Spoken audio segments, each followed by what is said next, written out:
In Luke chapter 9, verse 10 through 17, there's a story of how Jesus broke 5 loaves of bread and 2 fish to feed 5,000 men and still had 12 baskets full left over.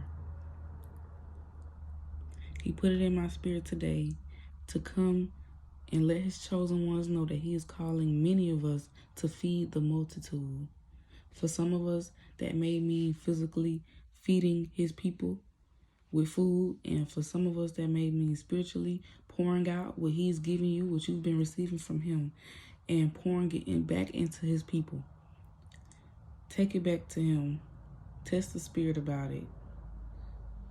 This is not for everyone. This is for certain chosen ones in particular. But take it back to him and definitely test the spirit. But he's talking to his chosen ones about feeding the multitude.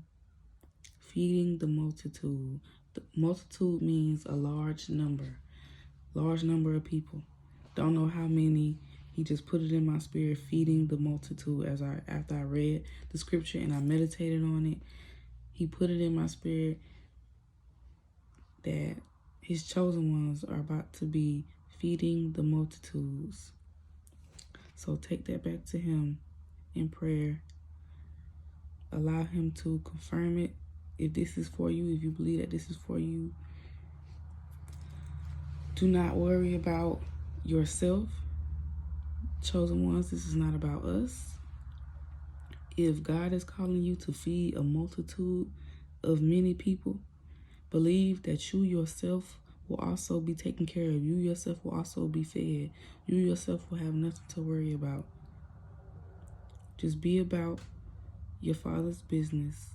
Feed his people. Whatever that means to you. Whatever he reveals it to you that he wants you to do as a chosen one, whatever God has called you to do, that's what it means. So this is not going to be the same for everybody.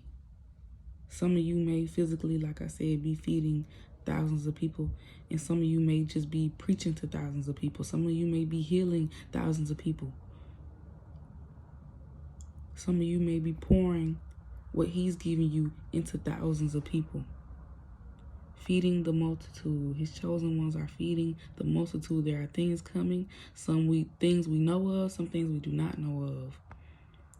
But we prepare ourselves now for the time to come when we have to feed the multitude.